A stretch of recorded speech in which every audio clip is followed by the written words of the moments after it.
Wonderful. Okay. Hello, everybody. Wardy, can you turn that? Is that you? Yeah. Thanks. Sorry to single you out. Hello, everybody. Everyone here, present with us today and online. Bear with me. This is a bit of a blended event, so I'll be looking out there. I'll be looking in there. I might forget where I'm looking, but don't worry. I'm talking to you all. So my name's Danny. I'm the Senior Regen Advisor for Regen Farmers Mutual in Victoria. I'd like to welcome you all here today. Today we're talking about the Victorian Carbon Farming Program pilot. And we've also got Landcare Victoria here to talk about their New Futures program as well, and how we might be able to leverage off some of these programs happening in the region. Just before we get started, for those of you in the venue, I'll just point out facilities where you came in. If you need to head that way, help yourself to refreshments as you like. We've also got just some evacuation housekeeping to do. So in the event of an emergency, head straight back out where you came and go left out the doors. If that is inaccessible, then move through to my left, your right of the building through the glass door and head out the exit door out that way. I just want to acknowledge that we're here today as part of a Department of Energy, Environment and Climate Action event and program. And I'd like to just acknowledge that this is a funded program from the department. I just also want to just let everybody know that we are recording the session today as well. So if you do want to go back and just get any more details around it, or if you'd like to share it with others, then that will be available for all registrants. So an email will go out. Great. So who have we got in the room today speaking? So you know me. We've also got a few more that you'll get to know. So we've got Andrew Ward, or Wardy, Director of Regen Farmers Mutual, with us today. We've got the Acting CEO of Landcare Victoria Inc., Claire Hetzel. And we've also got the Project Manager for the New Futures program, Anthony Gallagher, with us today as well. All of those faces you'll see, or bodies if you're out here. Just to finish off, there will be a Q&A afterwards for the people online. If you can pop any questions that you might have in the chat, we will then facilitate that discussion and get answers out online and also in the room. So logistically, that might be a bit tricky, but we'll get there and we'll make sure everybody gets the information that they need. Okay, let's get into it, shall we? If I move into our... Okay, wonderful. So just to begin the proceedings, Regen Farmers Mutual acknowledges the traditional owners and custodians on the land on which we live and we work. For us today, that's the Dja Dja Wurrung people. We acknowledge and admire the rich living cultures, traditions and connections of Aboriginal and Torres Strait Island people and their intrinsic link and connection to land and place, and the significant contribution that traditional owners have made to managing and caring country for thousands of years. I'd also like to extend that respect to elders and leaders, past and present, and encourage and support those that are emerging for the contributions that they've made, that they will make, and they continue to make. So just to introduce people to the session today and give you a bit of information about what we're going to talk about, or a bit of an agenda. So we'll just start off with an introduction to Regen Farmers Mutual and what the organisation is about. We'll then pass the clicker to Anthony from Landcare Victoria to talk through the New Futures project. And then you'll come back to me just to talk through the Victorian Carbon Farming Program pilot. I need to get that right. That's a bit of a mouthful. We'll then move into a bit of a discussion around additionality. So looking at opportunities that the VCFP and the New Futures can provide on a landscape scale and how that might tie into other projects or other things that interest groups are doing around the area. And that might include stacking. It might include large landscape sort of transactions. It might also include aggregation on a community level and leveraging projects for other funding. We'll then move into a facilitated Q&A, and then we'll close off the event. So that's it as far as housekeeping goes. So I'll introduce everybody to Andrew Ward, Director of Regen Farmers Mutual, and pass the baton to him to give everyone an introduction to Regen Farmers. Thanks, There you go, Wardy. Hello, everyone. It's a bit weird having this hybrid kind of online, offline event, so please bear with me. I'll try and make it quick, and I'll try and keep some energy about it so that everybody can enjoy it. You've probably gathered from the logo, from the booking form, we're Regen Farmers Mutual. A mutual is different to a corporation in that it's a company limited by guarantee. Each member owns it equally and democratically. So you don't get the same things as you might in a levied organisation where the bigger organisations in an industry pay the most levies and get the most voice.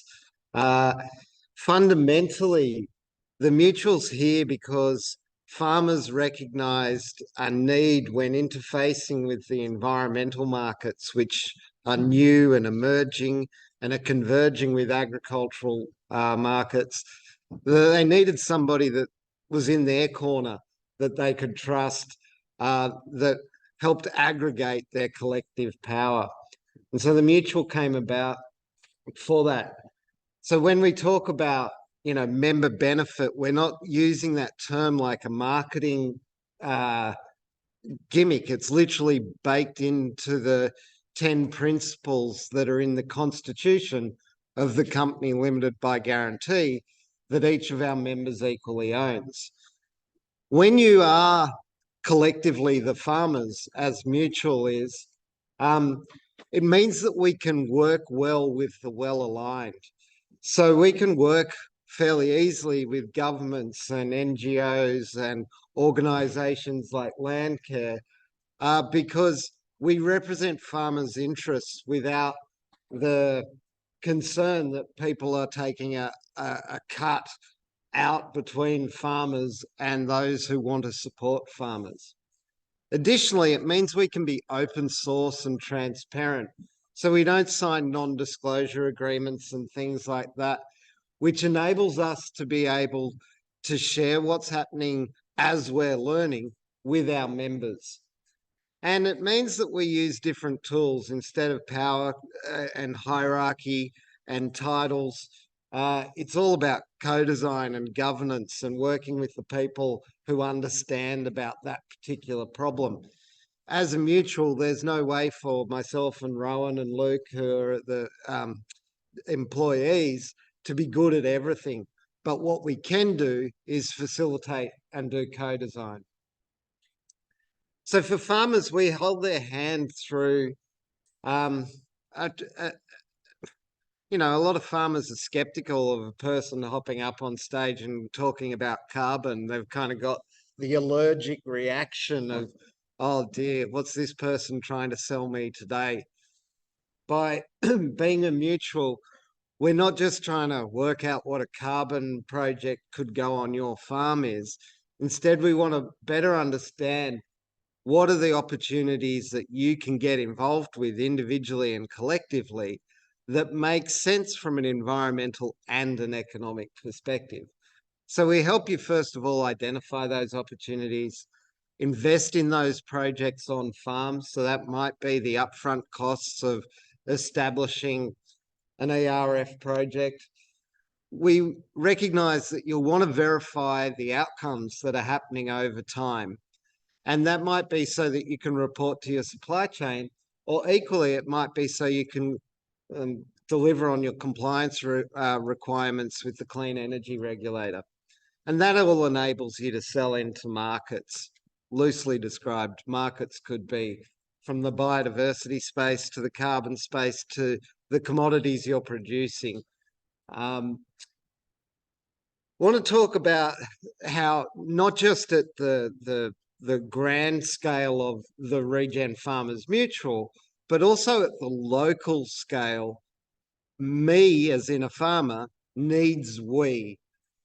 We need more than just what we can do on our farm if we're to have a material impact on environment. If you're talking about biodiversity, you've got to be talking about habitat range and coordination of the landscape. What you do on your own farm is equivalent to an island, and biodiversity islands are better than nothing, but biodiversity corridors are much better. If in Australia, our biggest environmental consideration should be around water, we're the driest, hottest, and increasingly warming country on the planet. And our hydrological cycles need to be at scale to make a material difference. So if you're doing something to prevent flood or drought, you've really got to be working in the 15% or more of the landscape's surface area. If you're doing something at less than that scale within a catchment, you're not going to have a material impact on flood or drought. And once you get to 15%, it's much better to be 16 to 95, maybe 100% of a catchment coordinated so that you can do hydrological interventions that have a material impact. Now, it's not just the materiality of the environmental outcome that comes from working together. Working together, you can reduce the shared costs of a transaction by dividing them by the number of people involved. You also enable peer-to-peer learning and peer-to-peer MVR, measurement, verification, and reporting. You can't stand up there with as much credibility going, I'm doing the right thing, as your neighbour looking at your property and verifying that the outcomes you're claiming are true. So we enable peer-to-peer learning, but also peer-to-peer proof of claims is enabled by working together. And of course, if you're all working together, whether that's in a commodity or in a landscape, you're improving the negotiating power because you're giving yourself the sort of institutional scale to deal with banks, to deal with corporates, to deal with supply chains. When it's a large organization against a single farmer, the information asymmetry, the power asymmetry, the financial asymmetry really plays against farmers. And we've seen that in the last 70 years, the share of farm income from food has never increased. And that, in my view, is to do with the asymmetry around information and power.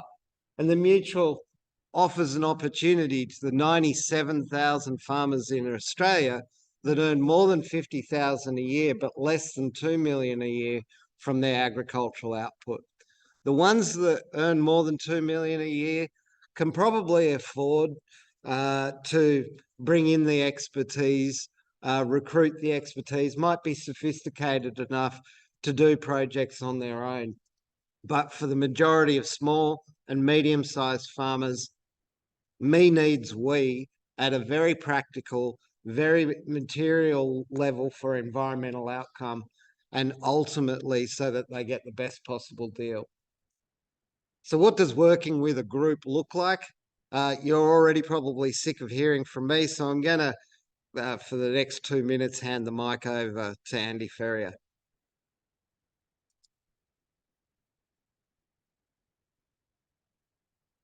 Can you guys hear that?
So Andy is bloody amazing farmer on the Trap Rock in Queensland and part of our first landscape impact program that we ran.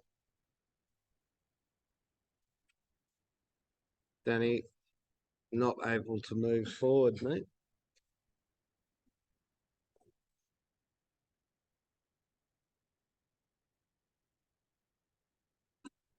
There we go. So after our first successful landscape impact program in the Trap Rock in Queensland, which ran from basically September last year through to March and early April this year, we've been able to secure 9 funded programs, 4 in New South Wales, 4 in Victoria and 1 in Tasmania, bringing us to 10 landscape impact programs that we've already got underway and funded. Ultimately, the Mutual wants to see those land impact programs happen in 100 or more landscapes around Australia. So what is a landscape impact program? This is the main way with which we engage with members and farmers. And it takes farmers in a region through a process to identify what is it that they can do individually and collectively to make an economic and an environmental outcome. So in the Trap Rock, it was around box gum grassy woodlands. This provides the opportunity for farmers to protect and restore that threatened ecological community, which enables a habitat for koala, quolls, region honeyeaters, swift parrots, a whole bunch of the species that are on our threatened species list. So at an environmental level, that's the profit that we're looking for. At an economic level, we're looking at that well-managed open native woodland like box gum grassy woodlands, and farmers are showing us that this is where they're having their lambing in the Trap Rock at the moment. It's got a right mix of coverage to prevent hawks and predators from taking lambs. It's got more than 20 native species of grass interspersed with trees, up to 20-30% of tree cover. And what that enables in the Trap Rock, which is notoriously shit ground, right? It's called the Trap Rock for a reason, is the cycling of nutrients. So the ewes, as they're feeding their lambs at that critical stage of development, this is the pasture where the farmers are putting their lambs to give them the best possible start. So protecting and restoring box gum grassy woodlands, far from taking away from the productivity and the economic return for farmers, actually aligns a biodiversity outcome and a productivity outcome. And that for us is our definition of regen farmers, of a regenerative agricultural landscape. So we've been able to take this project with Trap Rock, and we're now working with ANU and various others to see whether we can replicate the success we've had there all down the western fall of the Great Dividing Range from southern Queensland through New South Wales to Victoria. Potentially there's 50 million hectares of what were once native woodlands that could be protected and restored and create this dual economic and environmental outcome. Now, when we're working in Western Murray, a mid-river delta, or we're working here in around Castlemaine in the north central CMA, the solution that works for those farmers will be determined as we co-design over the 20-week program of a landscape impact program. So we typically take 10 farmers in through the pilot stage with a working group of 5, and that enables us to get to enough scale to make it economic and to demonstrate how the project would work.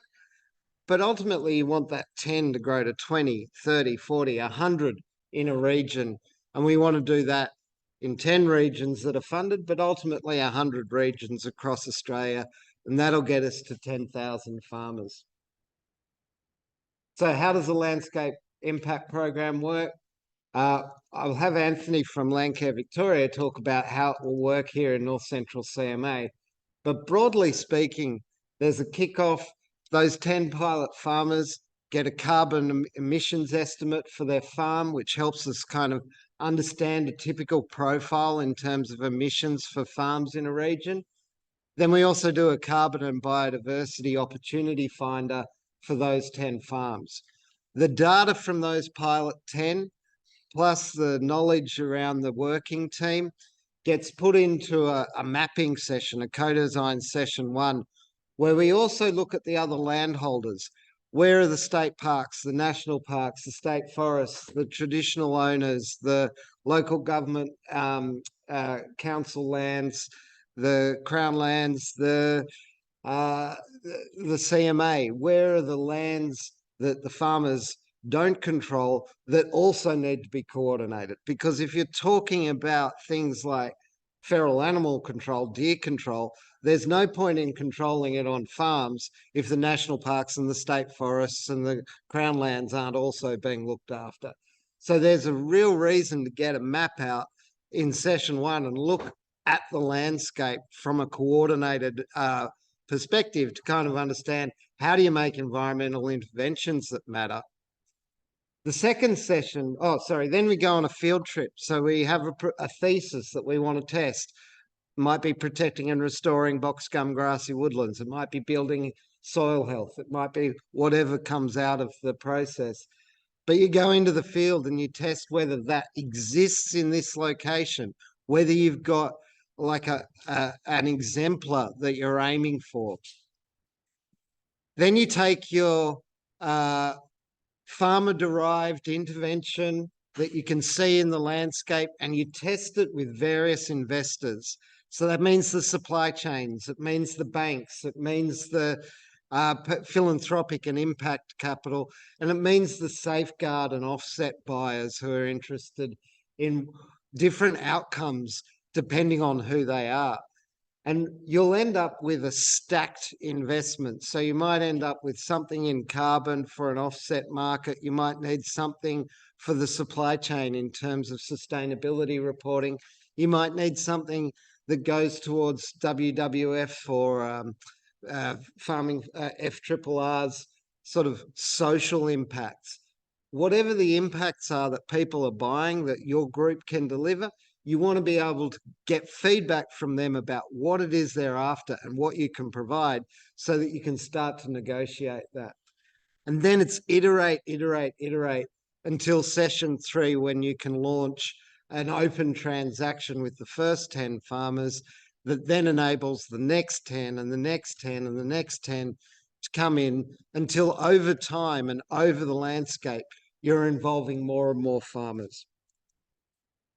Who's involved? You've got a working team of 5, pilot 10 farmers. Typically, those farmers belong to a group like a land care group. They also belong in an NRM that's federally funded and responsible for, usually has fantastic insights, and experts and consultants in that local area who understand that context and can help the farmers. So that's enough about me. I'm going to hand over now to Anthony from Landcare Victoria to talk about the New Futures program. There you go, Nat. Thanks.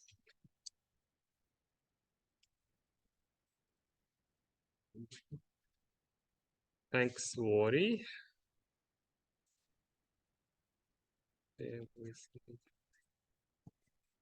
All good.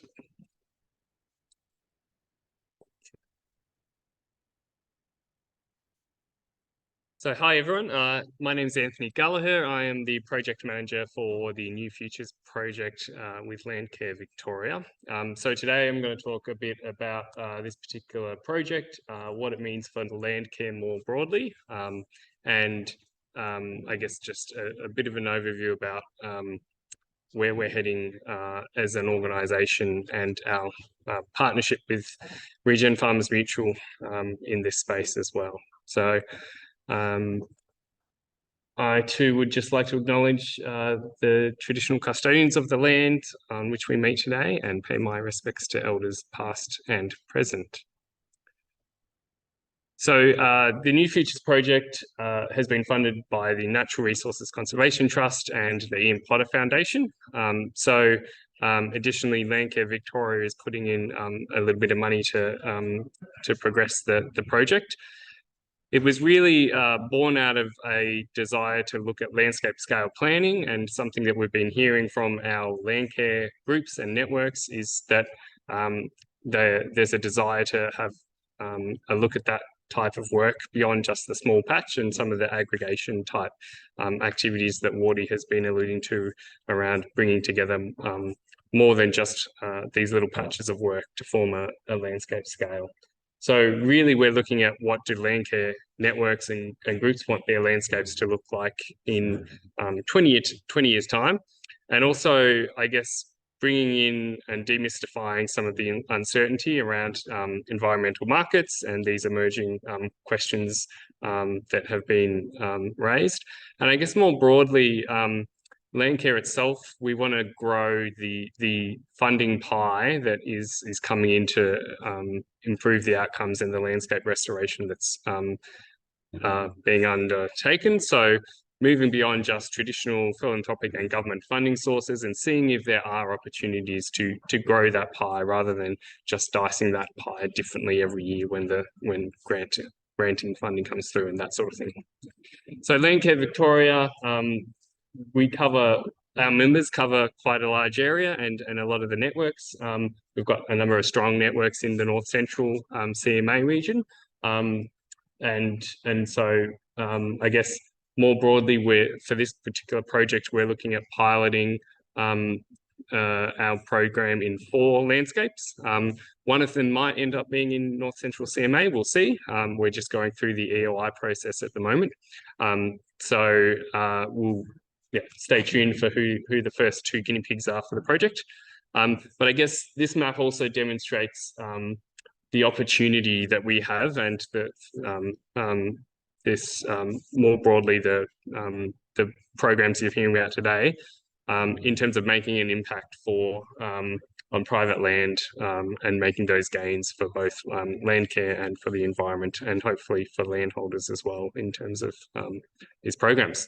So the New Futures project, more broadly, we're looking at creating a community-driven landscape planning program that can be replicated across the Landcare community. So all those different Landcare footprints that you saw on that map before, is there a way we can engage and support landholders to understand their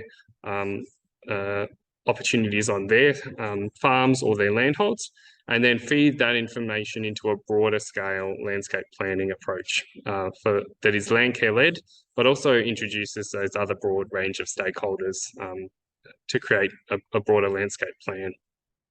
So we are undertaking this project with a number of delivery partners. So Regen Farmers Mutual, which is I guess why we're here today to support their work as well. And also we've got the Natural Resources Conservation Trust, who have both contributed to the project and are helping us with the overall governance and project management. We've got the ANU Sustainable Farms program, so they'll be helping bring their ecological science and expertise to build on their existing collaboration with Landcare. And we've also got Landscape Finance Lab, who are an international landscape program, and they're bringing a lot of their expertise from incubating landscape scale programs internationally and providing training and templates and processes to go with it. So this is a pilot program. we'll be running 4 landscapes through the project with Landcare network scale. So the Landcare networks will lead the creation of a vision for their landscape. They'll have a little working group and a local coordinator to run the landscape visioning process, and also work with a number of stakeholders to create their landscape investment and action plans. I guess more broad at the landholder level, there'll be opportunities to participate both in the landscape scale planning process for the different areas that are chosen. And also we are running 4 pilot landscape impact programs with Regen Farmers Mutual. So that those opportunities that are identified through that particular program will help form the basis for some of the investment components and opportunities for that landscape, both for the farmers and landholders, but we'll also bring that information into the landscape plan to look at the ways that the landscape vision can be achieved. And so those outcomes will hopefully be able to be funded through those opportunities. So we are looking at the landholder to landscape scale. So a lot of the themes you'll notice are similar with the what Wardy and Regen farmers have been talking about. So building on the local information that farmers and landholders have in their patches, and bringing that information to feed into the broader landscape visioning and landscape scale process. We're also exploring with resourcing volunteers and making sure that there are people to support this process in the different landscapes, and trying to involve a broad range of stakeholders that can engage and also potentially bring in other investors and that sort of stuff. So the New Futures project will be framed around the 4 returns framework. So there's a particular format that we'll follow, which is on that screen there. But it really is about exploring a new vision, a return of inspiration to a landscape, and those natural, financial and social returns that can come with undertaking a shared vision. And Landcare itself has a lot of those characteristics already across our Landcare communities. Landcare itself doesn't just form the basis of the landscape restoration project. The people are involved in the CFA or the other local churches or whatever it is. And so those social returns that Landcare can bring as well are part of this process, not just the landscape-driven approach. So I'll briefly touch on some of the contributions that our partners will be making. So Landscape Finance Lab, they've brought the 4 returns framework to help us frame this landscape planning approach.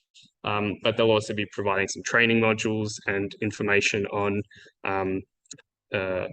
what is some of the introductions to landscape finance, how that works at different scales, and some of the examples of how they've attracted investment into other areas, and also helping to pitch and propose the landscape plans once they've been developed by the various networks and areas. So we've also got Regen Farmers Mutual, who will be running the landscape impact programs for each of the pilots.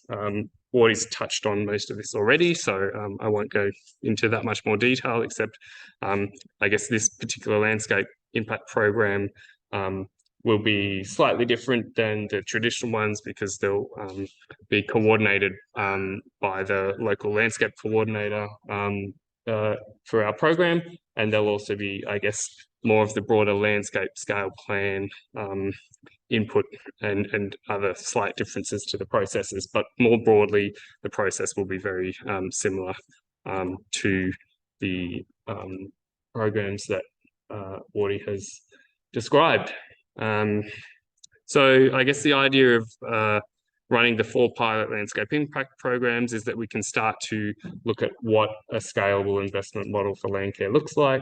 So exploring some of those core benefits on properties, so those ecosystem, on-farm productivity, ecosystem services, translating them into locally proven transactions via the landscape impact program. Once we've done that pilot program, we can then understand what makes sense. So timesing, as what he said, times something by 10 farmers, by 50 farmers, by 100 farmers, you start to understand what that looks like for your landscape and your vision. And we hope that that can be achieved with our land care network programs. We've also got ANU on the project. So the Sustainable Farms program, they've been undertaking data collection, monitoring, ecological programs through a large area of Northeast Victoria and New South Wales for the better part of 20 years, understanding all these different opportunities and learnings. And so they'll be bringing a lot of that expertise to the project as well. That includes ecological expertise, training and advice for ecological monitoring, identifying some of the and validating some of the environmental assets and services that are identified in each of the landscapes, and importantly, doing an action research study that will help us understand some of the barriers, the constraints for linking nature repair, financing opportunities with a community-led process. And so really helping us to figure out through this pilot program what works for land care. And then I guess in the end, at the end of our program, at the end of 2025, we hope that Landcare Victoria will be able to share our learnings, our understandings of what this New Futures project has brought.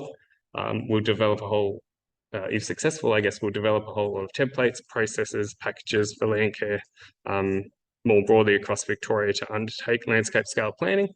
Identify the opportunities for continued collaboration and capacity building within the different landscapes that we've already, that we will choose and fund. And then I guess, based on the outcomes, hopefully we can identify and promote the opportunities for new landscapes to get involved and expand the project from there. So that's probably enough from me. So I'll leave it there, and we can take any questions later. You. I'll do that. Okay. Yeah. Thanks, Anthony. Great. Thanks, Anthony and Wardy. I am just going to... very good. Just going to get our tech in order. Let's done it again.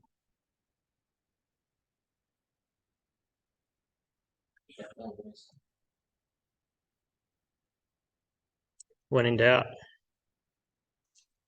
Excuse us, folks. Another slight technical hitch. Oh no, there we go. We're back. Just touched the HDMI with my left index finger, followed by my pinky finger, and then pushed it right with my thumb. Wonderful. Okay. Thanks for those great presentations. How's everyone going? All right. Yep. Great. Okay. I'm going to try and make this as exciting as I can. I will warn people. This is the kind of a pretty significant portion of the presentation today. It's also very technical, and I've tried to tech it down a little bit and make it more digestible. But there are some tech bits in it, so bear with me. If I'm waffling, one of you out there, just give me the heave ho. So this section we've devoted to the Victorian Carbon Farming Program pilot. So we'll just move you through a bit of an overview of the program. What we've got here, what you can see here, is the North Central CMA catchment, in which the pilot program is rolling out over the next 18 months. So the program was developed to assist the state government in reducing or hitting its goal of net zero by 2045. And to do that, what the government have done is provide incentives in establishing some high-value tree plantings across this area, with the ambition to roll this out across the state. So this catchment is the kind of guinea pig, and then hopefully in the next kind of 18 or within the next 18 months, this will start to roll out statewide. The current contribution is $3 million for the pilot, and 15 to 18 million overall. Sorry, I should know that. Across or statewide for the first tranche of funding. It involves a suite of registered or qualified or experienced project managers and consultants, one of which is Regen Farmers Mutual.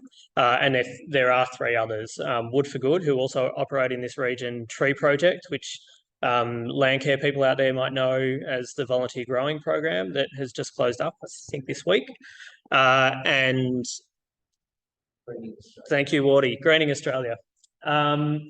So in order to create a program or a project, you need to partner with us to do that. The program will be delivered alongside Bushbank, but it's not strictly a biodiversity program. So anything to do with a strict biodiversity program must go through Bushbank.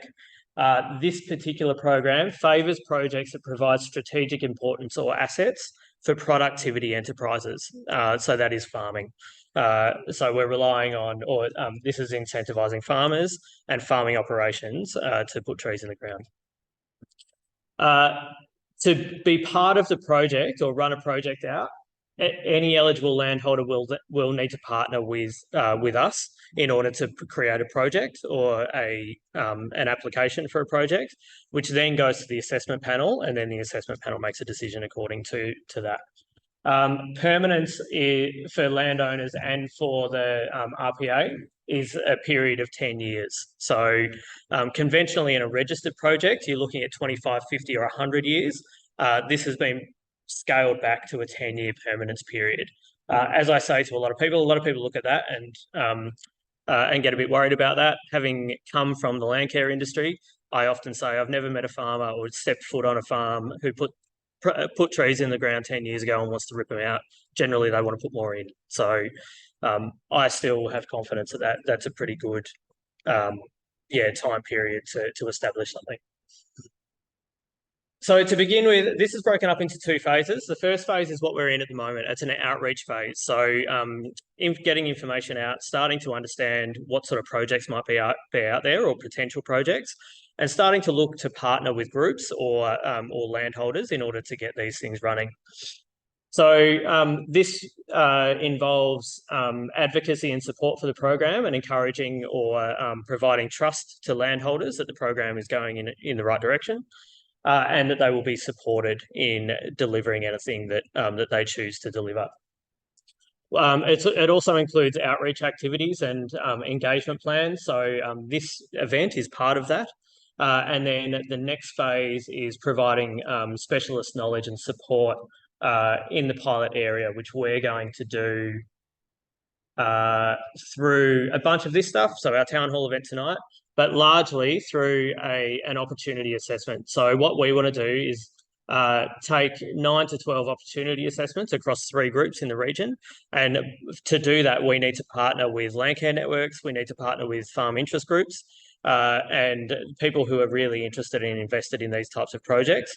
To run, essentially we're running 3 mini pilots in the region to set the project up for success moving forward and start to get projects ready to be delivered or start to be designed by kind of the start of 2024.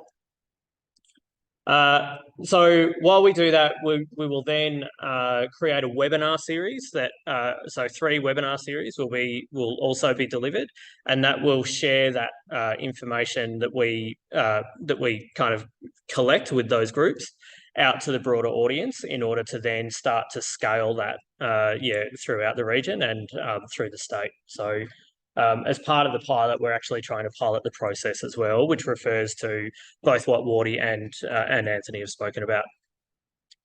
And then we're going to share the learning. So really common, as it's come up earlier in the event, we're keen to share those more broadly across anybody who might be interested in this project. So phase 2 will then, after that outreach phase, and we're kind of doing it already, but phase 2 involves the project development. So that is undertaking partnerships and developing projects to get trees in the ground, in essence. So in order to do that, we need to enable the design, implementation, delivery of these tree growing processes. So there's a process prior to getting anything in the ground that we need to make sure is robust enough to handle the 10 years, be set up for success, but also contribute to those strategies and those guidelines. Part of that is identifying landowners to design and develop proposals and identify groups in which we can scale against. So ideally, we don't want isolated landholders. We want to create an aggregated scale or a landscape scale type transaction or project that might involve neighbours, it might involve a land care group, it might involve a network down the track as we start to move through this. That said, it doesn't have to be a single stage process. We might actually look at that for the long term and bring 3 in and then stagger that and start to develop landscape type priorities around a project like that. Again, that's where the New Futures project can come in and we can start to leverage off some of these other opportunities in order to move a project a little bit further down the line or set it up with further success. Proposals will be considered in terms of extent, as far as what additional value might come from that project. So again, moving into opportunities like the New Futures project, or it might be generating timber or for harvest type timber products. It might be offsetting emissions associated with the farm or with the enterprise. So being able to create those emission accounts and that emissions reductions on farm. It might be that producing credits to move into the carbon credit market, or setting yourself up for a registered project. Alternatively, there might be other co-benefits related to that. So there might be investment, some kind of community investment or corporate investment that we might be able to leverage out of a project such as this, similar to the Trap Rock project.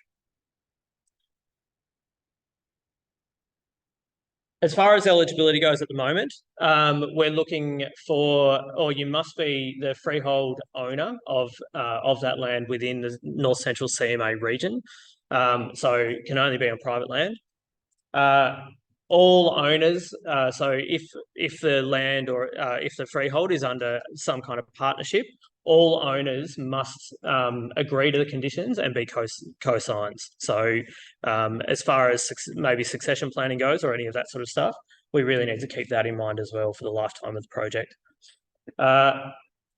You must have an aggregated annual turnover of less than $3 million. This is the technical part. Not have been convicted of a crime, not be a criminal, and you need to partner with one of us, as stated. As far as project size goes, there's no necessary minimum project size, but there is a maximum size of 100 hectares, and above 50 hectares, there are other things that might need to be addressed within the plan. So things like a more detailed business plan, but also over 50 hectares, you need to establish a justification as to why this investment is required for a project like that, and why it maybe can't go directly to an ERF project or be registered directly. As far as the makeup of a project, plantings can be non-contiguous, but they need to be 0.2 of a hectare or no less than 0.2 of a hectare and a minimum of 10 metres.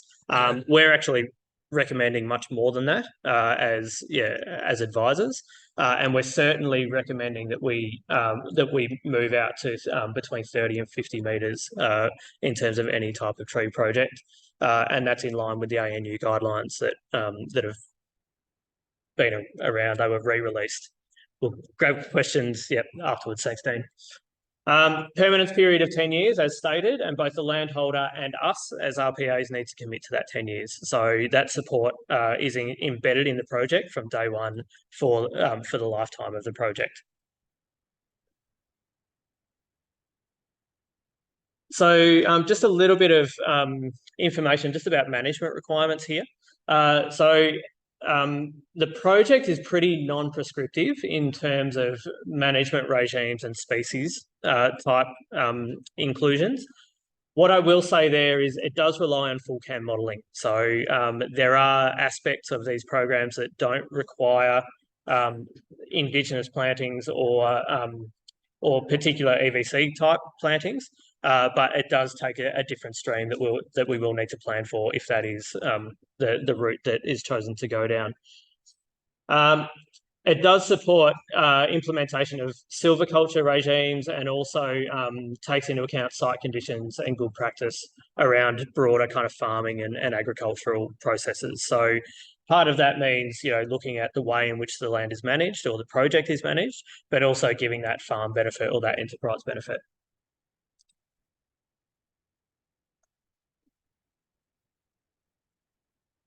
Now, when we talk about, again, technical warning here, but the guidelines and what we need to design for are two particular things, forest cover and canopy cover, and they are directly linked to the federal modelling and to the full CAM modelling as well, or the carbon methodologies. So there is a little bit of that has been embedded in this program. Plantings need to be able to achieve forest cover to a 20% cover at 2 metres high, which is quite standard. So we need to design for that. And we also, it's also suggested that more plantings are put in and then thinning or other kind of management is undertaken in order to do that. When we talk about crown cover or forest cover, that is the amount of land covered by the outer edges of a tree or a group of trees. So yeah, there are pretty rigid kind of auditing processes throughout the project that need to atone for this. And this is just an example of how you might go about that or how the design might look.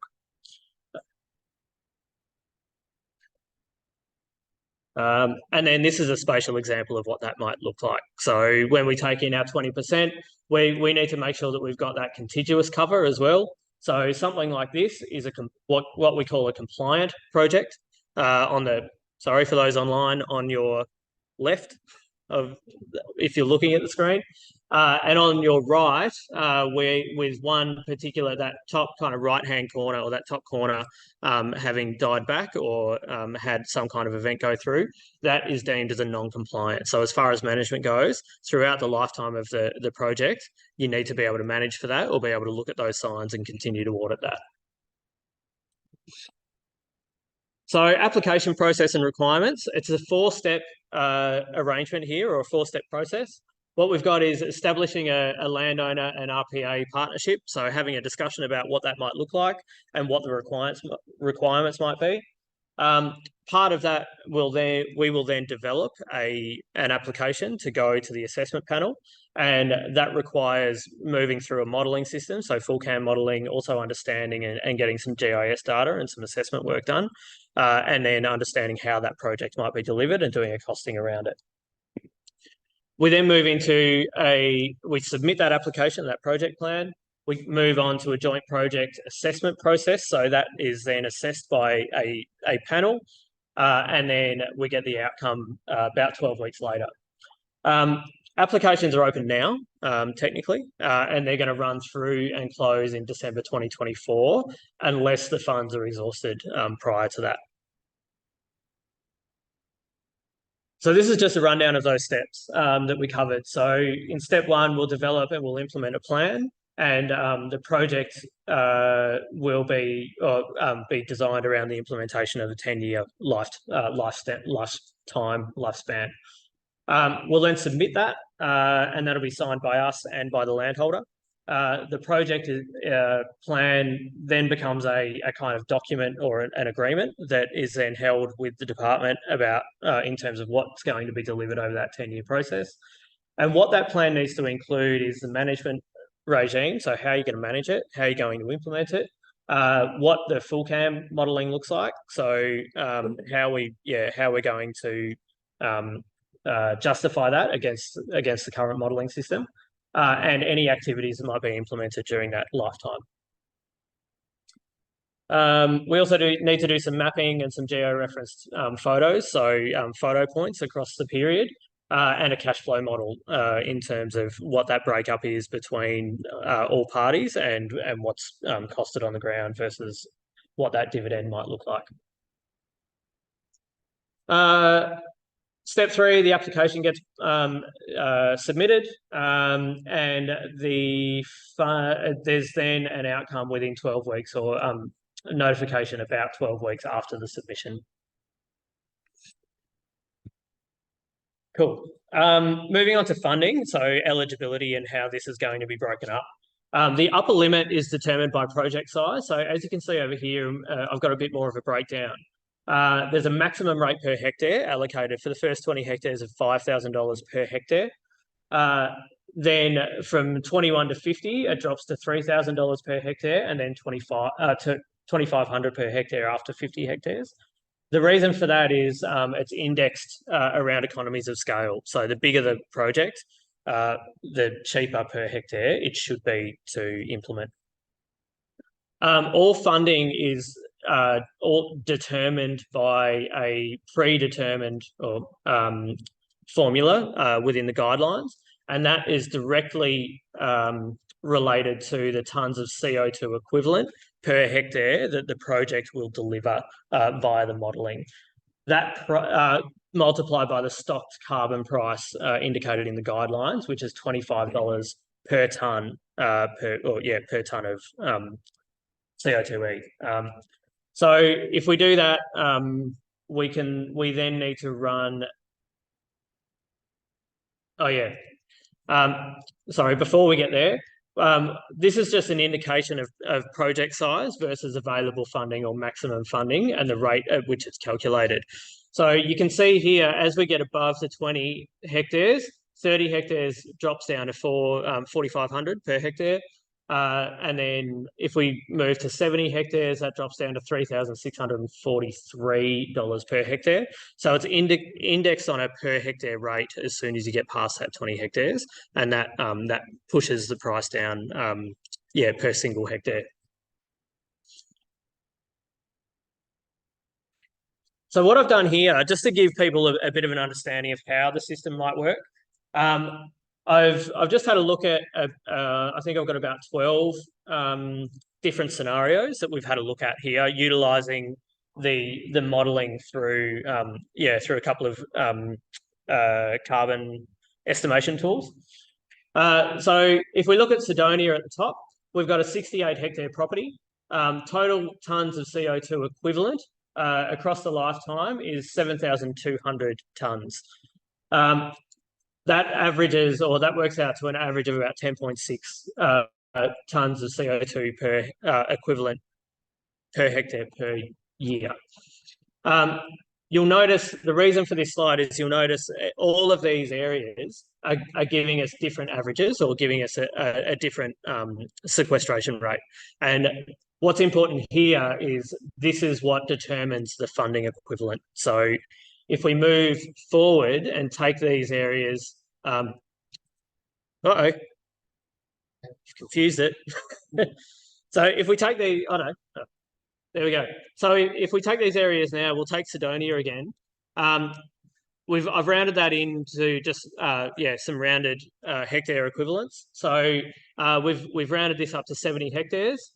That means our eligible grant funding, maximum eligible grant funding is $3,600 or thereabouts. Total eligible is $255,000. But then we need to take into account our tonnes of CO2 equivalent that the modelling provides us. So,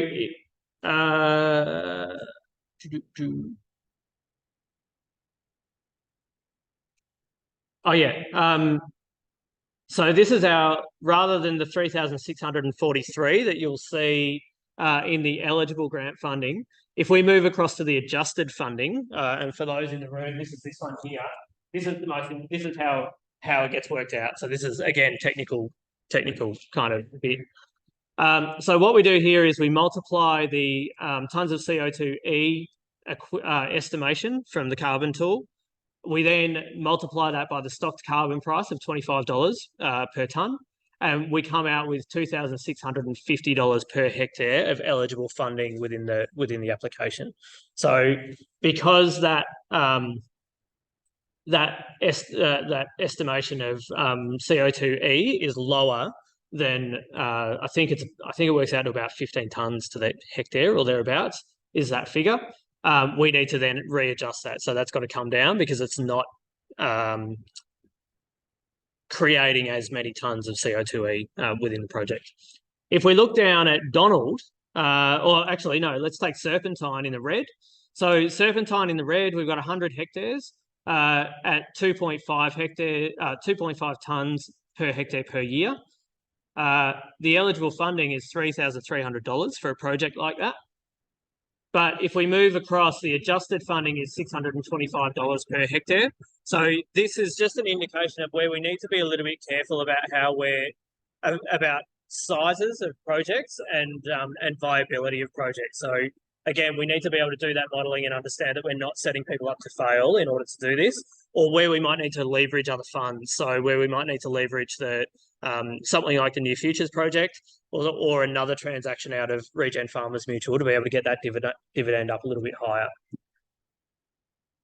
If we look down the bottom at Bale, we've got a 100 hectare area, but this is actually telling us that, so the modelling tells us that we've got nearly 15 tonnes to the hectare. This is where we need to adjust ourselves down, the project down. So maximum is $3,300 per hectare.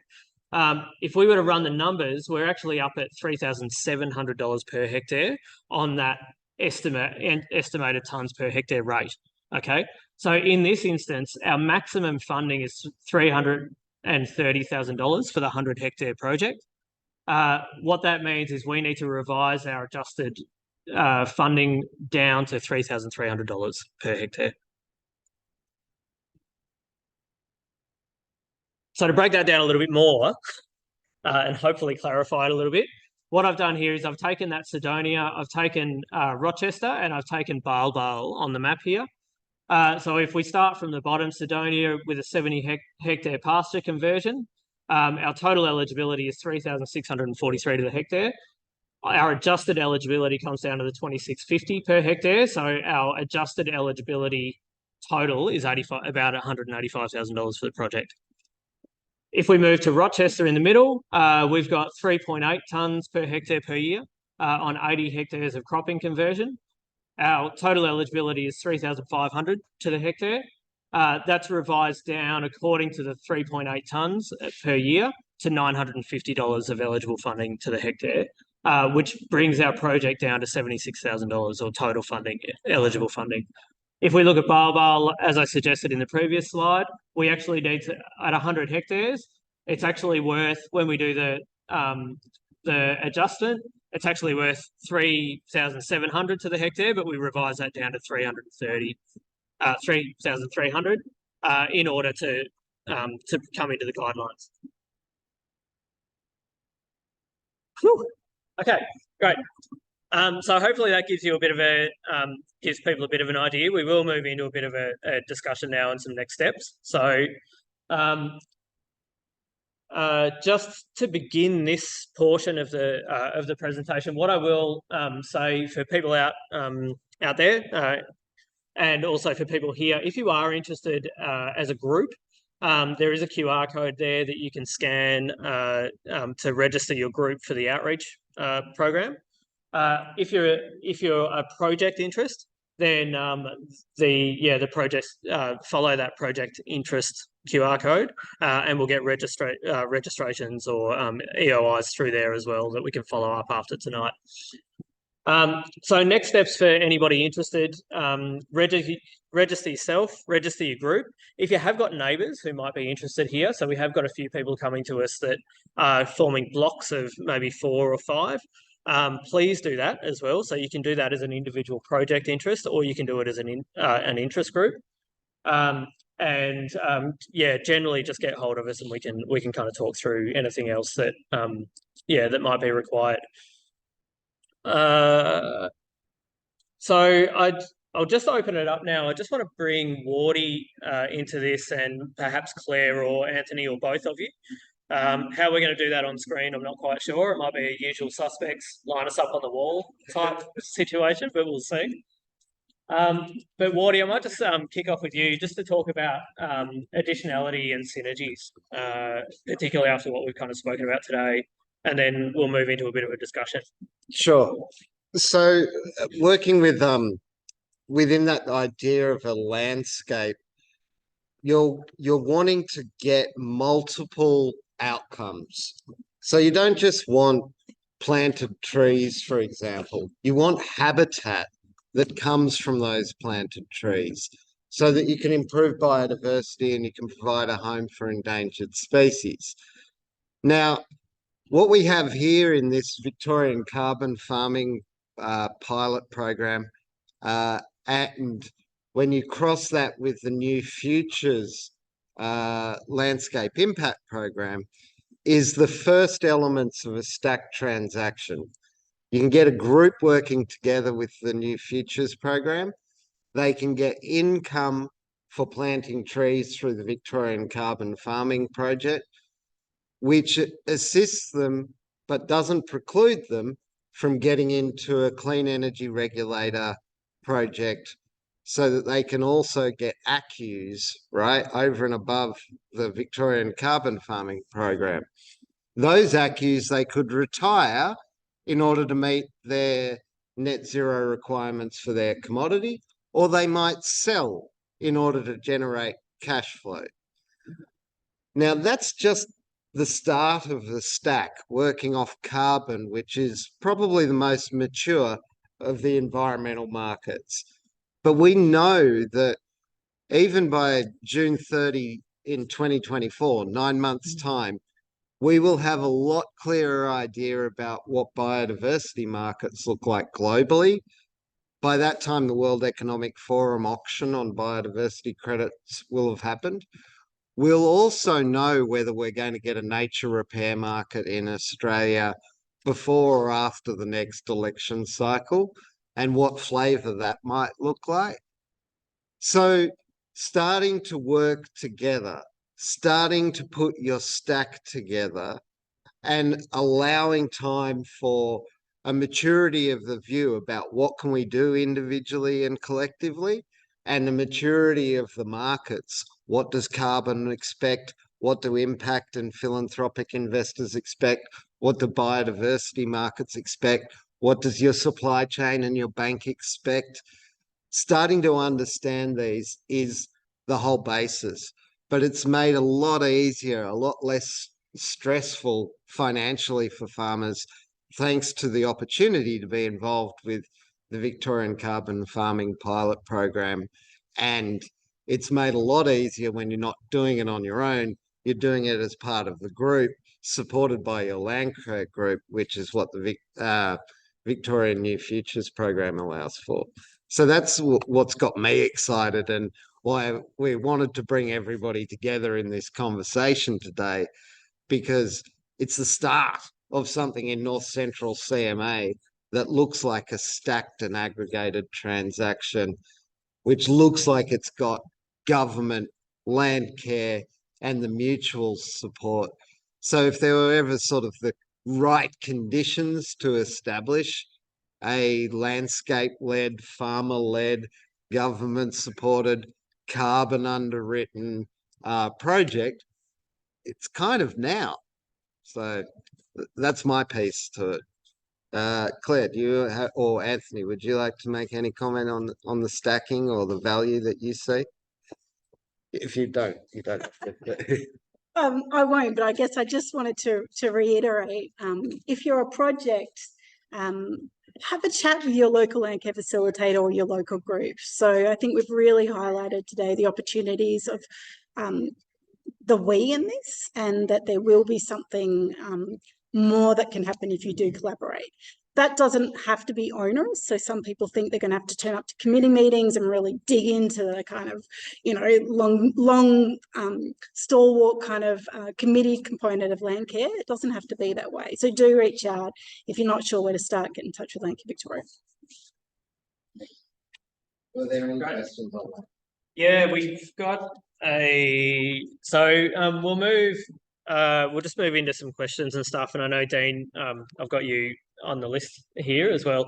I will just start off, and those here and online, it might be a bit of a revolving kind of thing, but even Wardy, maybe we can chime in on computers and see how that goes. We'll see what happens. The first question that I do want to address is from Kenneth about using natural capital accounting for farm management. And this came from the Regen Farmers Mutual presentation or the about presentation. Wardy, I kind of had a crack at that, and the discussion, or the answer was about, I suppose, identifying the best method possible that was required for the project and for participants. But do you want to elaborate on that a little bit? Sure. So at the Mutual, we're a bit measurement agnostic, but we see life as a bit of a waterfall. And it goes like, what's somebody wanting to see if they're going to pay you? The customer at the top, and then the government. What do they regulate? What do they want to see? And if you don't show it, you go to prison, right? And then somewhere after you've looked after the customer and you've looked after regulation, then you can start to look at best practice and scientifically compare different methods. But what I've seen a lot is, 2 years ago, every university in Australia had a biodiversity measurement tool in development. And I know from talking to the feds at DQ in Canberra, they had a biodiversity innovation grant that they had only $8 million for, and they thought they'd get like a dozen applications, and they had over 100 applications of biodiversity measurement innovations. And I would make the case that I don't care which innovative biodiversity measurement tool we use, so long as it's something the customers have confidence in and are willing to say, if you show me that, I'll pay for that, and that the regulators are satisfied. Once those two priorities are sorted, we can talk about natural capital accounting versus accounting for nature versus a veg condition assessment versus a bioindicator assessment from birds or from bees or from significant key indicators. So the answer, Danny, will probably not help. We don't care. We care that you can get a value out of whatever activity it is that you're doing, and whatever you need to measure to prove that that activity is achieving its outcomes. That's more important to us than which process. Hopefully, Ken, that helps position where we're at. Thanks, Wardy.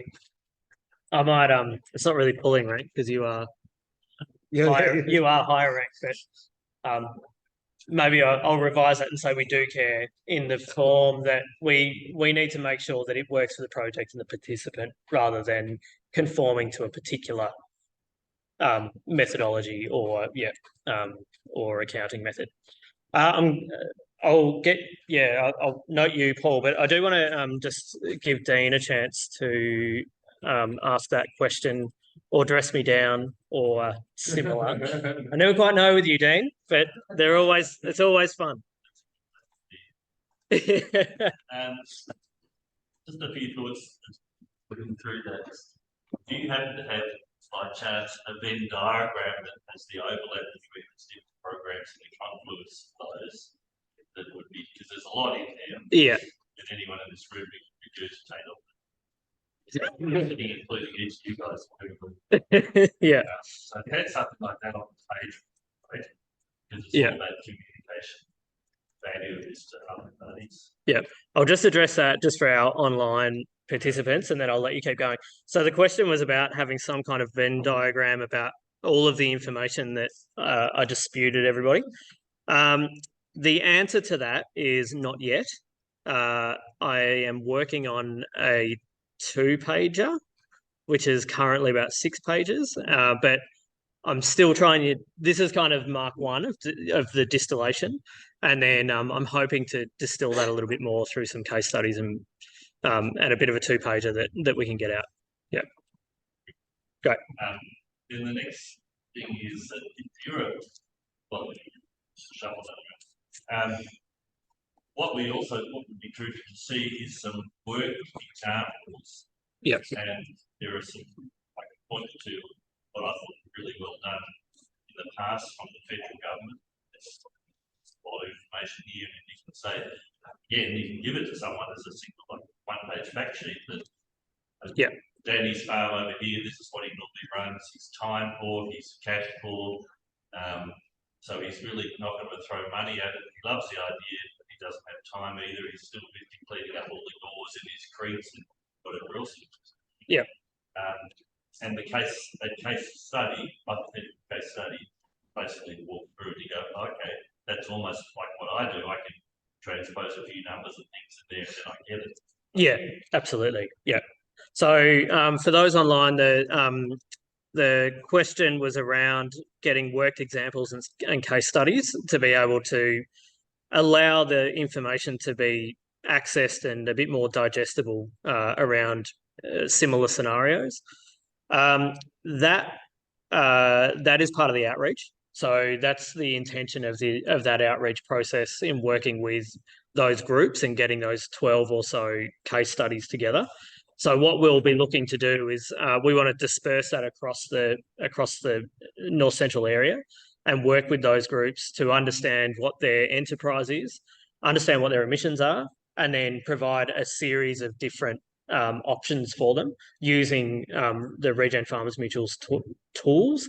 The main one being the Regen Digital twin platform.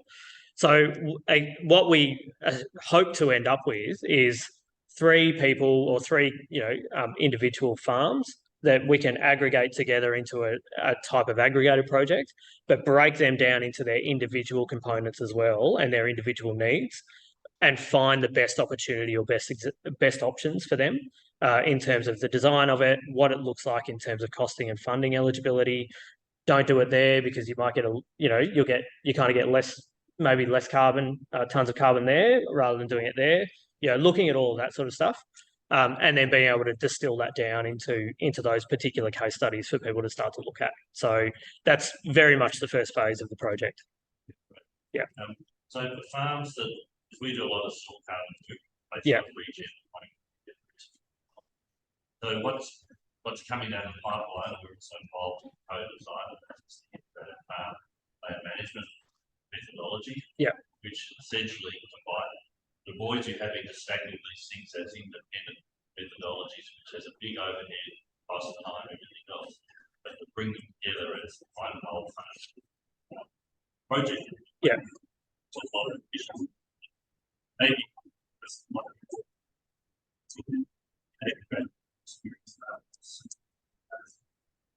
yes, what would be nice to see here and address it is where you have people that are already involved in the carbon project, engineering principles, if they go down that overland pathway, then rather than do like they don't want to separate themselves from that, they can actually build on top of that. Mm-hmm. To be part of what you're offering here. Mm-hmm. That would be beneficial, and I suspect that's something you want to do. Correct? Do you want to answer that for the online community? Yeah, I'll just recap that for online. So so that was that's, I'm going to call it a statement, Dean, yeah, we'll leave it there, was about integrated stacking. So being able to take what methods and developments or programs that are already happening and integrating them in without the arduous kind of administration that silos a lot of these projects. I'll start and then I'll probably throw it to Wardy, but absolutely that's what we want to do. So Regen Farmers Mutual is about it's about progression and being able to understand what that progression of regen ag farming is or sustainable farming or whatever label you want to give it. We don't care. That's one thing we really don't care. But it is, for us, it's about opening up those opportunities and leveraging against perhaps what's already been done. So there is, and as many people probably out there and in the room know, you can't go backwards. You can't retrospectively, apply for ACCUs or for a carbon project. And that is one thing that continues to come up in terms of feedback. So opportunities that we look at are trying to find some kind of investment or opportunity that will actually pay for some of that front-ended stuff that hasn't been accounted for yet, in order to then progress those methods or those practices on farm and bring them all into a landscape scale type transaction. So what are the good things that you've already done? What benefits are you seeing? Where do you want to go next as part of your entire enterprise? And then what's the future buyer, or what is that future kind of investment? So hopefully that that addresses that, and I'll throw it to Wardy. And Dean, I've been waiting for that integrated farm method with you probably for 12 months now that I've been talking about it coming. I can't wait for it to come. And when it does, it will make carbon projects a lot simpler. We need to make sure that additionality and newness that they're talking about in the nature repair market doesn't conflict with the additionality and newness around the carbon market for a single piece of land. Otherwise, you're saying to farmers, we only care about your carbon outcome or your biodiversity outcome, not both outcomes. That's with or without the integrated method. So that's one point. And the other point is, if somebody in a region already has a carbon project, but they're willing to work with their neighbours and peers in a landscape scale transaction, we actually really welcome that. One of the opportunities in that field trip component of a landscape impact program is to take farmers who are newer on the process to an environment that is a good example of what you can do if you adopted this intervention, or if we collaborated and we made these impacts. And so actually having a leading farmer who's done, say, soil carbon or planting trees in the region is absolutely really helpful to the overall group. And so far from being dissuaded, we would encourage mature carbon projects in. The challenge they might have, depending on how they got into a carbon project, is they may have non-disclosure agreements and conditions put on them by their project developer that actually stops them from sharing their knowledge, the financial model, the methods, what went wrong and what went well with relation to their project because of the way that they might have engaged with a corporate broker in the past. That's been our biggest issue compared to, we're open. We want as many farmers as possible. If they're already on this train, great. But what we've found is a lot of those farmers that were early in signed, really horrible contracts in hindsight that prevented them from even being able to tell horror stories or good stories. There was no transparency around it. And part of our 10 principles is to counteract that and say, we want you to tell your neighbours what's working or not working. Yeah. So hopefully that helps. Thanks, Morty. A couple of other questions. I'll just address two before I come to you, Paul. Another couple off the chat. Another one from Kenneth was talking about native timbers. I haven't got it here in front of me, but the answer was yes, I agree. And there is a method for that.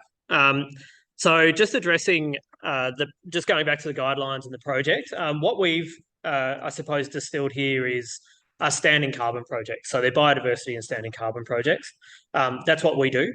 And I think I can say that's what we do best. There is also another pathway called the for harvest pathway. And the question was related to the cessation of the native timber industry and where the incentive is to start to grow native timbers privately or on farm.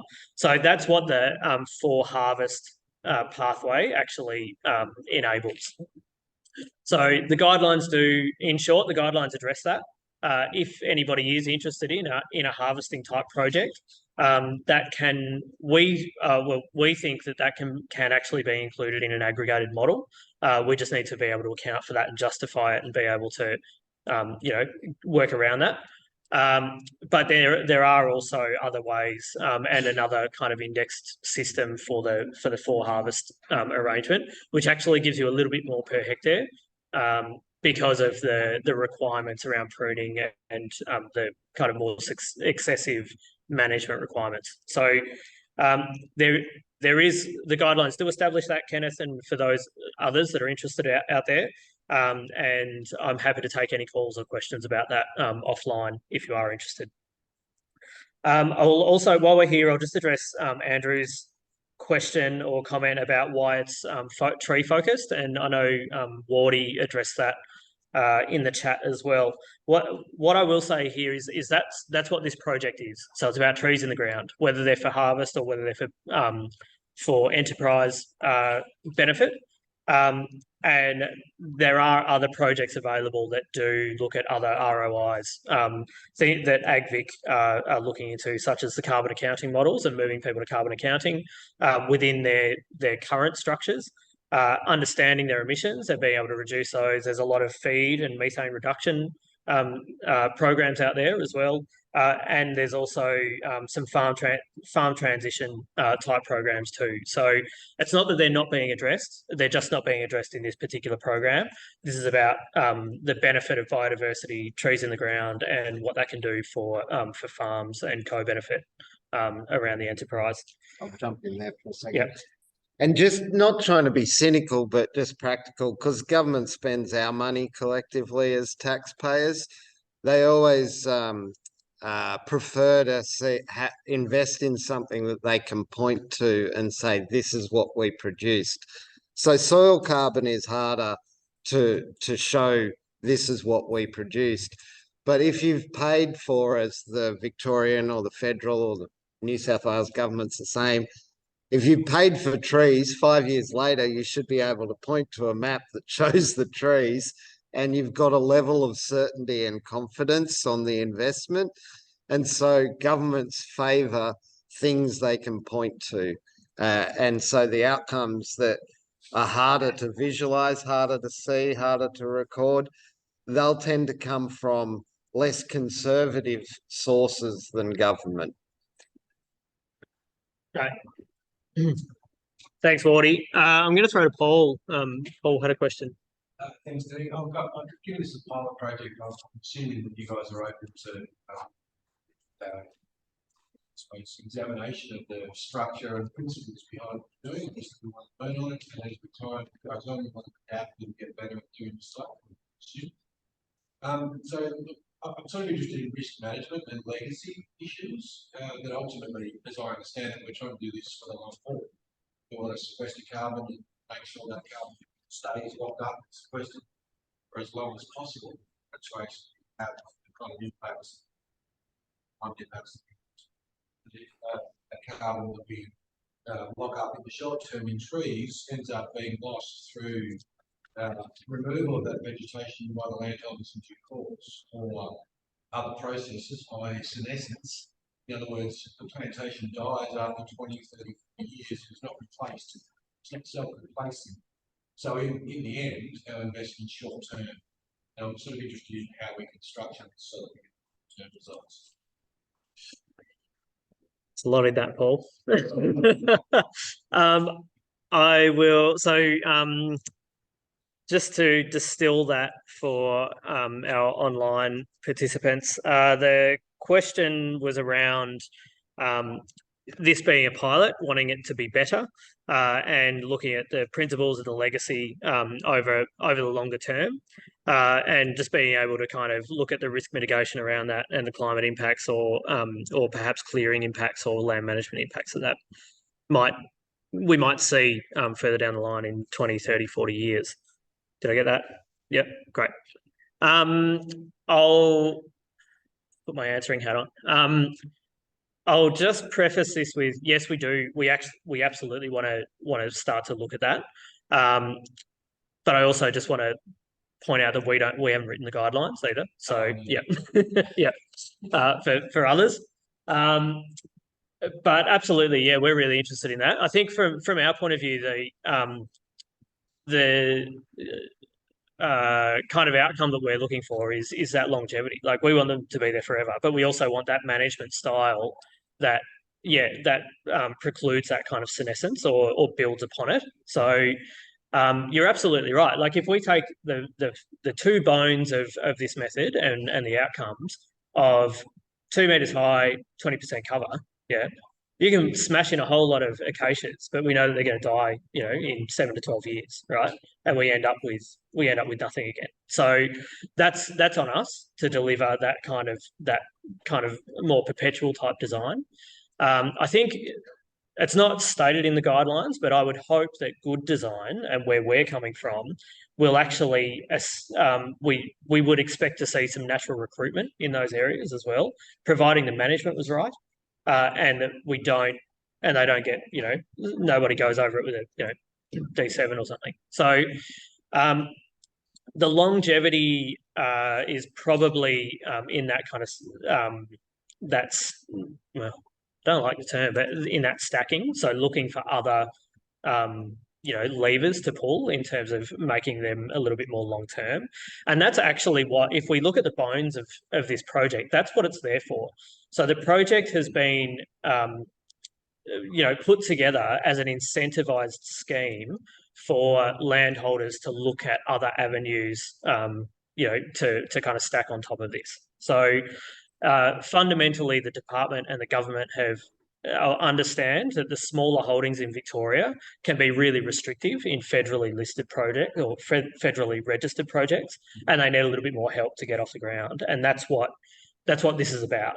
So our job is to make sure that they're designed well, that we've got the right people that are doing them for the right reasons. We know that if your neighbours are involved, then all of a sudden it becomes a project like this, it drives a little bit more ownership around things like that. But we also need to start to look for other options that we can lever off. But I will also say, again, being in a land care kind of industry, and I know you're there too, is, it's very rare to meet a landholder that wants to rip their trees out after 10 years. They come to us and say, we want more. So we want to rely on that as well. Yeah. Yeah.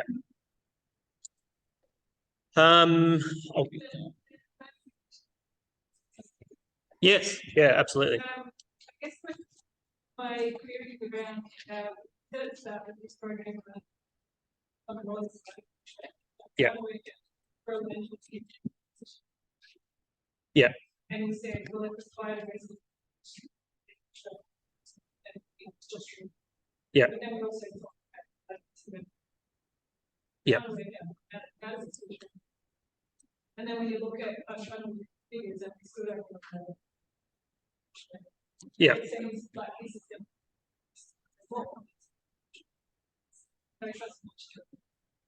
so my concern is that we're in the state of other doesn't have just yeah. I love to see trees in the ground and you're advantageous with that say the trees. I guess program but challenging themselves and putting lots of arguments upon the issue. Yeah. Not, one example, but long term. So I guess I'm just how we determine which way. Yeah, great. Yeah, a really good question. So just for our online folks, the question was around the difference between bushbank and the carbon farming pilot, and where, how you determine which is which. It's very clear as far as the VCFP goes that it must be part of an enterprise. So it must be for farming assets and to diversify that farming asset. So whether that's in for harvest or whether that's around stock management and shelter belts, or riparian buffers. So the test for us is it part of a greater farming enterprise and looking at those benefits? If it's a tick, okay, we can move down that path and we'll develop a program, a project. Is it a lifestyle block that people have got that they don't rely on enterprise or money, cash coming in? If that is the case, then we need to push that to Bushbank. So this is very firmly based in an incentivized scheme to get landholders either reducing their emissions internally or moving into other stackable kind of options like the carbon market, so ERF projects or biodiversity projects or similar, or for harvest projects. So I suppose the short of that is, has it got a carbon accounting or a enterprise attached? If the answer is yes, it's this program. If the answer is no, it's probably a Bushbank program. Yep. Sorry, I don't think Bushbank's really that simple. No, but yeah. We don't want to understate that because it's really. Yeah. Yeah, so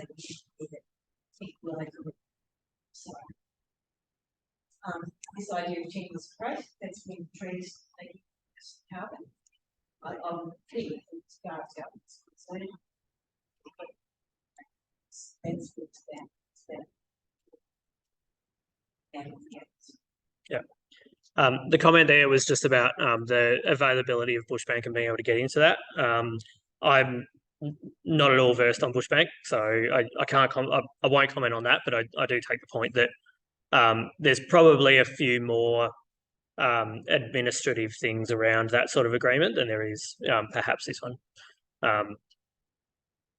Yeah. I will just, I do have one somewhere. Is the question for me, or can I throw it to someone else? It's probably one of those slides. Yeah. Yeah, okay, all right. But I guess it was in relation, like you showed different locations come up with the thing. Yep. And that, I guess, is based on. Yeah. I just wondered why, like, it made a big, like, 80 hectares and why isn't there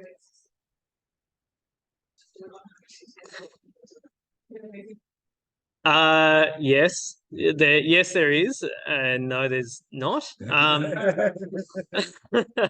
That was me trying to distill a few examples that didn't create another 10 slides. So yeah, so there will be more of that in the outreach and probably a little bit more information to come out around that. So the question, sorry, those online, the question was about the examples given and around tons of CO2 equivalent and why they weren't the same across the board.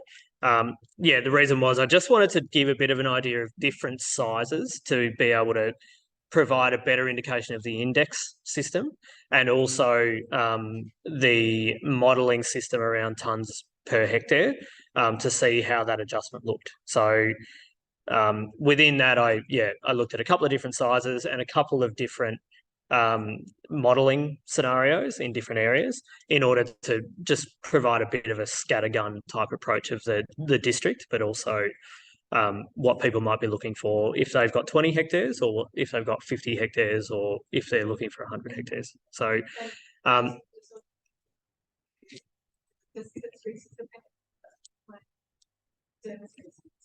yeah. So does that price index change? Yeah. So the follow-up question was about species choice. So the guidelines do state that they're not super prescriptive, but they are modelled on the full cam system, and part of the full cam system does, and the methodologies around that gives you a certain prescriptive kind of planting. So, so yes, it does a bit, but also then the for harvest type project has a higher indexing rate. So, and a completely different species, suite available. So, the answer to that is yes, it will change.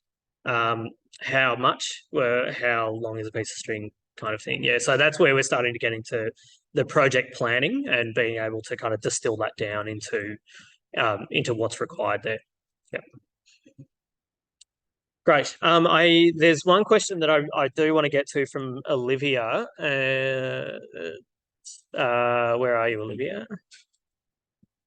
So the question was around productivity of land and rainfall varying across the region, and that farms in the south are smaller, and to exclude 20 hectare, anything greater than 20 hectares. I think, Olivia, if you're still there, I might be getting this wrong, but will be a stretch. So is there consideration given to sizes and potential carbon stock from high rainfall and soil type?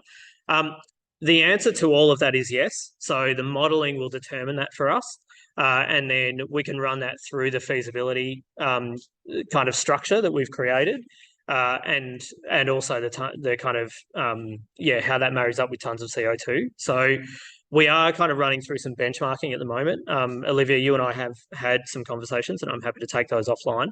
But largely, we do recognise that, as you could see in that map, that the carbon harvest is going to directly impact whether it's a viable project or whether it's not a viable project.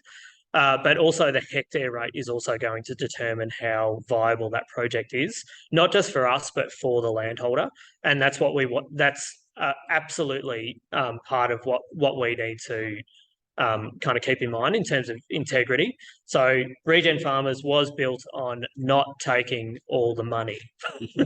And so we don't want to do that. We want to make sure that we're not setting landholders up to fail, and also not taking a higher dividend than we need to in order to just provide a landholder with the feel-good factor.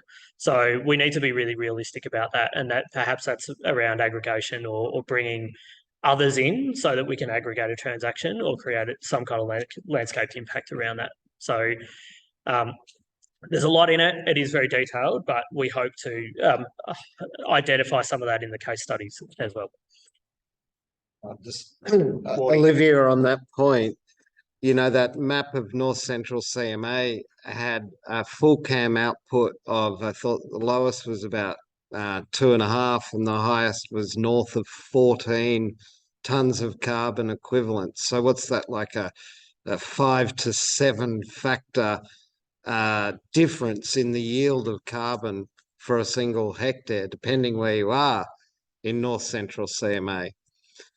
And then the other thing I would say is, until about 2 years ago, the federal government wasn't even sure that we had a climate crisis or believed in climate change and environment.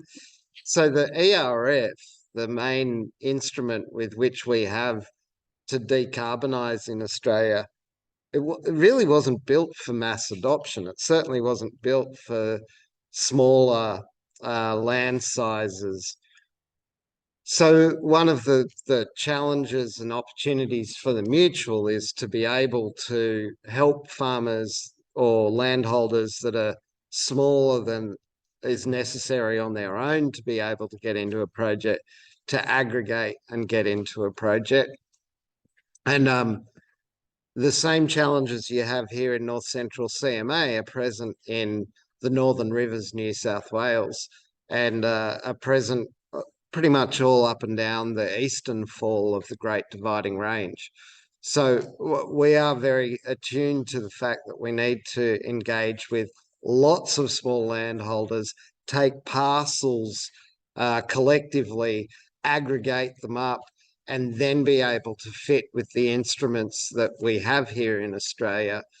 And then in order to have faith that your bit of the overall is going to be fairly rewarded and you'll be able as an individual to make some money from that, you've got to have something like a mutual, which needs to keep the lights on, but has no need to make an accelerated return to pay shareholders risk capital. And so the mutual will help aggregate smaller landholders and distribute it without a great big tax on whatever is earned. But we're dealing with lots of small, is hard to make work in the markets that we've got. And the mutual is trying at the moment to work out how to do that aggregation of lots of small. And probably we'll have some decent answers by early 2024. But part of that answer is the Victorian Carbon Farming Project helps us remove some of the financial burden. Question? Yep. You've got the three other advice previously. How are you sort of working together or competing against each other to learn what the differences are? Yeah, good one. Well, we're going to do a webinar together in the community so that people can do like a reverse Dragon's Den. We'll pitch, we're not doing the pulping wood commercial timber, that's wood for good. And probably we're more similar to Greening Australia and they're more similar to us. And we might say, well, we're all about aggregation, and they might say they're all about previous experience and track record. So ultimately it comes down to how an individual farmer wants to work. But our appeal, we think, is don't work as an individual, work as a group, because that's where you'll have a material, environmental and economic outcome. Greening Australia would be less inclined, and probably would for good, but I'd have to talk to them, to tell you to work with your neighbours and work with your land care group. They'll probably be used to dealing with individuals on a bilateral basis. Thanks, Wardy. Just for those out there, the question was around the 4 RPAs, so whether we're talking to each other or not. I'll just elaborate on that, Wardy. So the shorter answer is we are talking. So we have had discussions together. As far as particularly the 3 smaller RPAs, let's say, so Regen Farmers Mutual, and I only do that because Greening are very commercial or very big, but us, Wood for Good and Tree Project, we kind of know our scope. So, and we've got a bit of an understanding of scope. So, as Wardy mentioned, Wood for Good are very much in the for harvest category, and that's their focus. Not necessarily for us. We're happy to bring an aggregated type kind of agreement to the table there, and we've already spoken to them about that, and they're quite happy for that.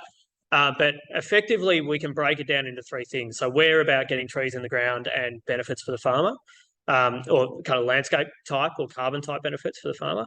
And this is very loose. So if anyone's watching this back, come at me. Wood for Good, very much focused on the for harvest stuff, but they are also interested in the aggregation around that. Of course, they're going to get better benefit and better outcome out of having neighbours come together in projects, because there's less travel involved. There's less, you can bring contractors together, all of that sort of stuff, and aggregate that way.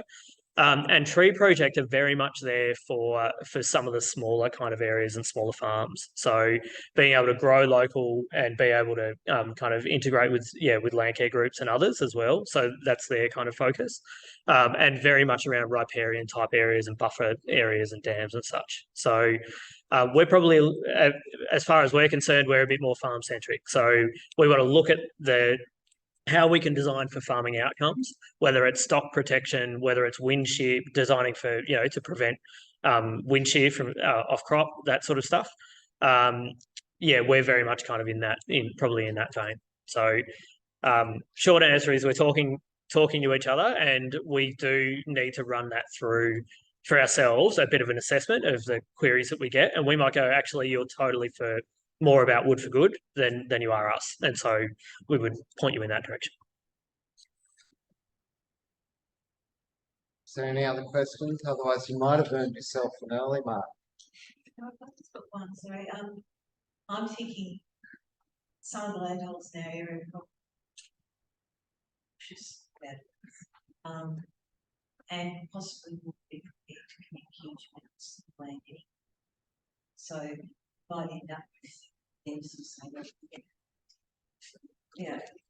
now this is the thing, it's not to ask you about much of the geographic so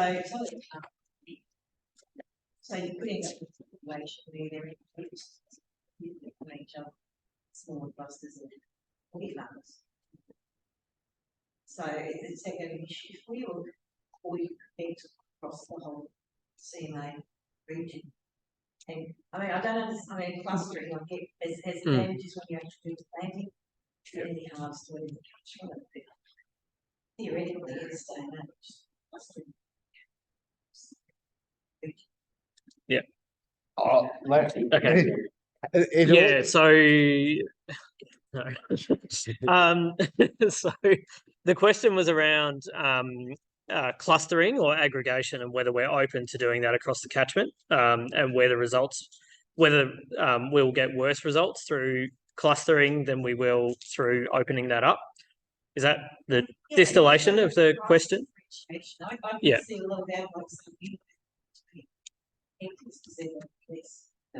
Yeah, gotcha. Yeah. Yeah. Yeah. So it's looking at the modelling and understanding the size of a project and that aggregation, and then being able to run something out on an aggregated scale. So I will throw that to Wardy, and then I've probably got something to add to that as well.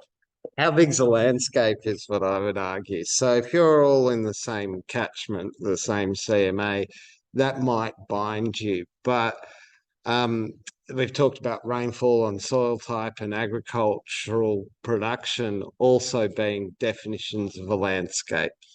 So when I looked at the Landcare New Futures program, there were 3 different groups within North Central CMA who've put in an expression of interest to be part of that. So like we would probably work with one group, not all 3 groups concurrently, because we're better off getting a success, you know, and then modeling that success than having people all over the place.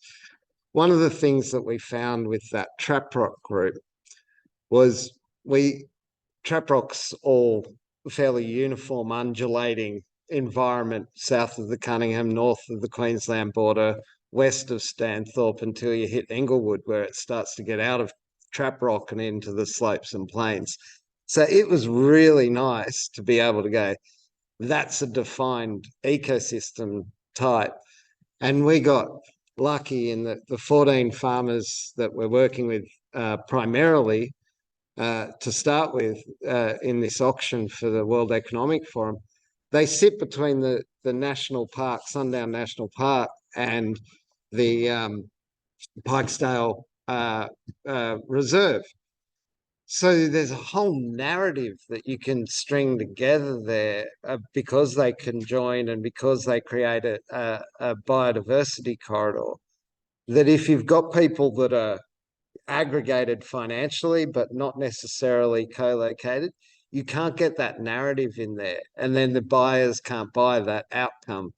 Whereas the buyers that are lining up for that group of farmers collecting in a national park to a reserve, they're like, this is gold. You know, we've got another 180 farmers to roll that out to in the Trap Rock, the broader region. And I'd use the same philosophy here in North Central CMA. Let's get the narrative and the economics right, and then scale it, you know, out. But I wouldn't want somebody at the north and the south and the east and the west. Yeah.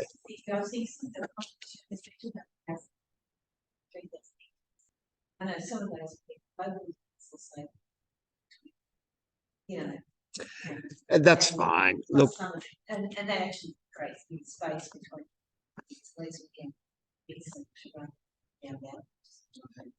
yeah, I mean, people can try and game it, but ultimately we've got to find an economic and environmental outcome.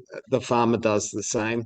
And so there'll be, you know, there'll be the chance that some of those people giving 20 hectares out of 2,500 provide bigger gaps of continuity than lots of small farmers somewhere else.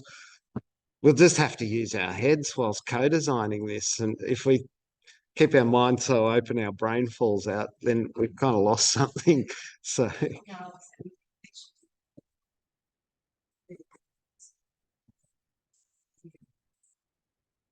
yeah.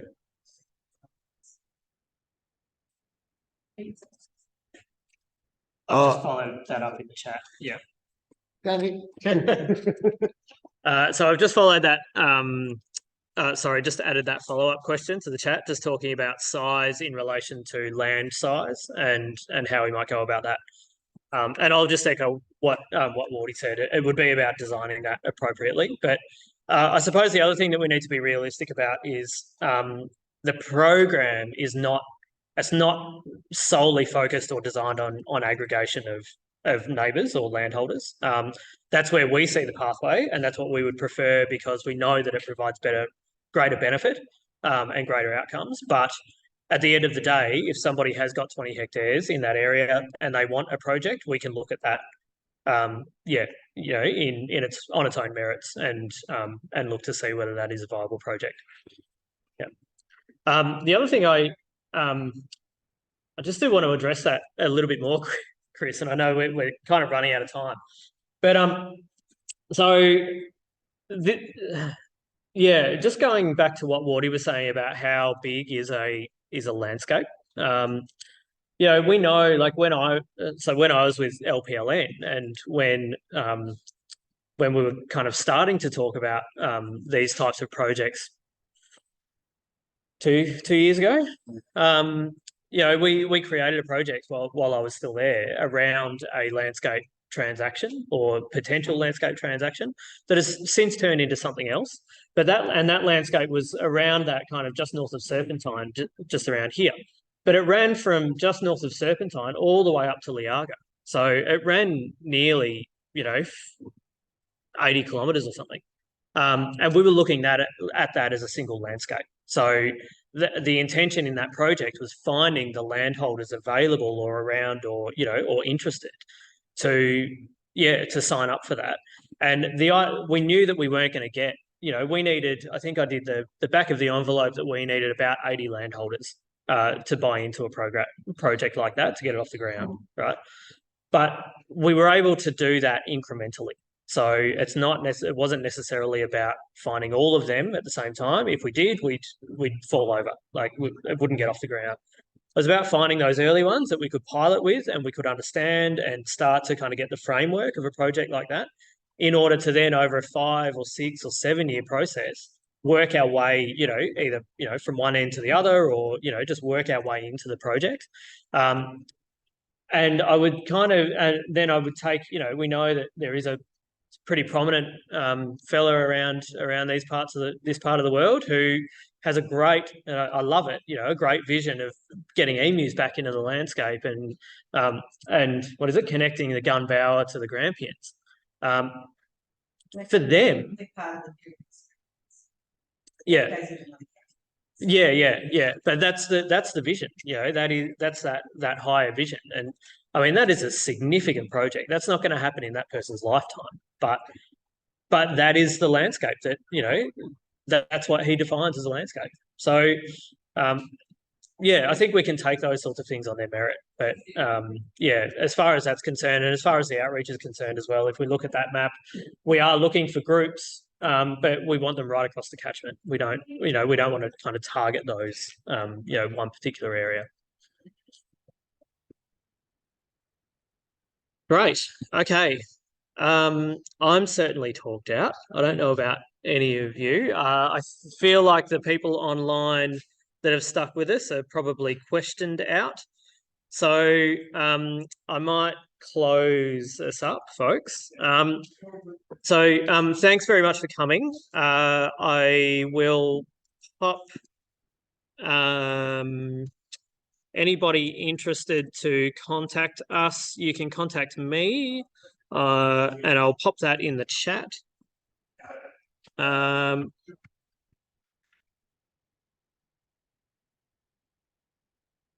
But I can only do one thing at a time, seemingly right now. If you are interested, I'll just pop us back to the lodging your interest page. So people out there, or if you want to grab a quick QR code, please do so. Do the survey. For those out there or for those here, grab a quick thing. If not, get hold of me. You can also hit the DECA website, so the Victorian Carbon Farming Program website, and our details are there as well if you'd like to catch up with us that way or a bit more conventionally or take anything offline. I do want to thank everybody out there and everybody here for coming, and thanks very much for your time. Hopefully it was informative for you and we didn't explode people's brains. I'd also like to thank Wardy for coming down from New South Wales. It was a big drive for you. And also Claire and Anthony for their time and coming up from Melbourne to be part of the event. Thanks very much for coming. Hopefully it was informative for you and we can help you out and start to get some trees in the ground. And if you'd like to follow Regen Farmers Mutual, best way to do so is on Facebook or subscribe to our updates for this particular project, particularly if you're outside of the catchment and you want to just keep abreast of things that are, that might be rolling out next year. But till then, thank you. That will conclude the event. And